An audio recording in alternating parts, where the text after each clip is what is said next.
Good morning. आज हम solve कर रहे हैं न्यूमेरिकल प्रॉब्लम आंकिक प्रश्न 6.2। चित्र में मीटर सेतु को संतुलित अवस्था में दर्शाया गया है। ये जो मीटर सेतु है ये कौन सी अवस्था में है? संतुलित। अगर संतुलित अवस्था में है तो इसको तो हम R प्रतिरोध गिनते हैं, इसको S प्रतिरोध के बराबर गिनते हैं, प्रथम जो लंबाई होती है उसको P प्रतिरोध के बराबर गिनते हैं और जो अंतिम लंबाई होती है उसको Q प्रतिरोध के बराबर गिनते हैं।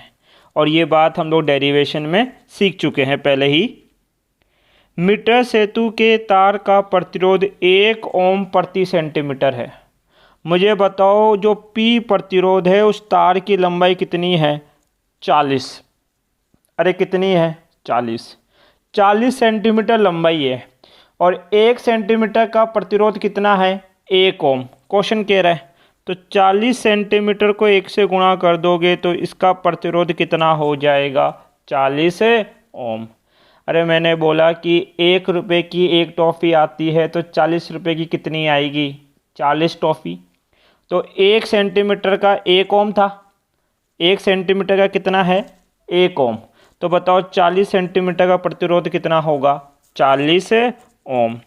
इसी प्रकार से बताओ इस 60 सेंटीमीटर वाले का प्रतिरोध कितना होगा? 60 गुना 1 बराबर कितना? 60 ओम। क्वेश्चन कह रहा है अज्ञात प्रतिरोध X तथा इसमें प्रवाहित धारा का मान ज्ञात करना है।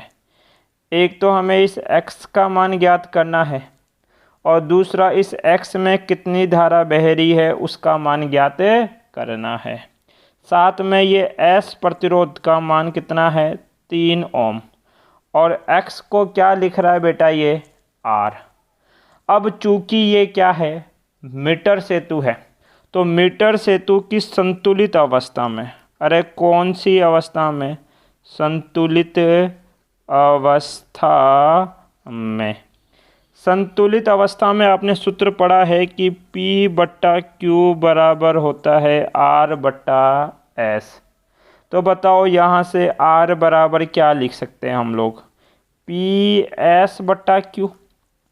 क्या P प्रतिरोध पता है? हाँ जी। कितना है? 40। S का मान कितना है? 3। Q का मान कितना है? 60। 3 एकम 3। ये कितनी बार बेटा? 20 बार।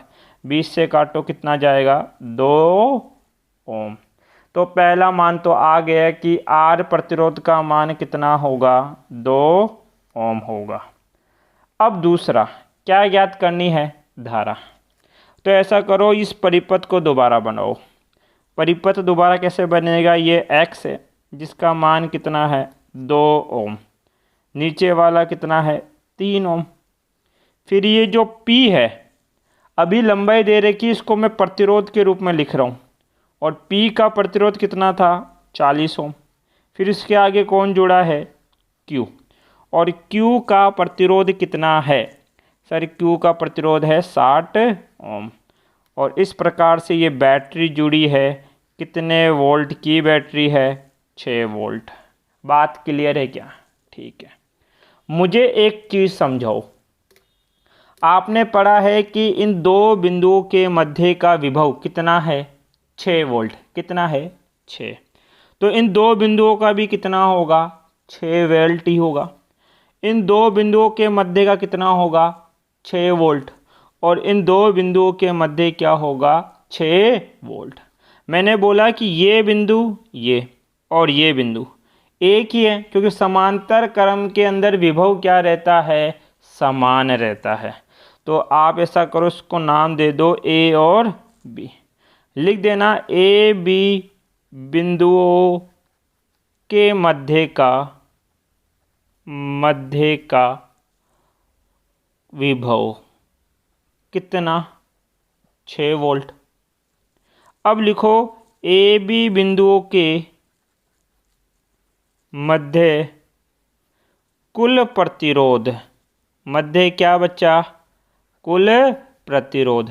बताओ ये 2 और ये 3 ओम कौन से क्रम में है? श्रेणी क्रम में। और श्रेणी क्रम में प्रतिरोध जुड़ता है। 2 + 3 कितना हो जाएगा?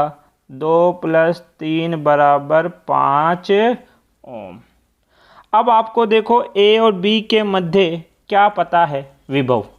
ए और बी के मध्य कुल प्रतिरोध पता है, तो बताओ इसमें बहने वाली धारा का मान नहीं ज्ञात कर सकते क्या? ज्ञात कर सकते हैं। किसके नियम से? ओम। ओम कहते हैं आई बराबर होता है V/R इक्वलेंट। विभव कितना है? 6। धारा कितनी है, सॉरी प्रतिरोध कितना आया? 5। तो कितनी धारा बहेगी बेटा? 6/5 एम्पियर धारा क्या होगी इसके अंदर प्रवाहित होगी आपके पास। अब 6/5 को और आगे सोल्व कर लेना, तो 1.20 एम्पियर धारा पॉइंटों में लेना चाहो तो। ये हमारा आंसर। Thank you.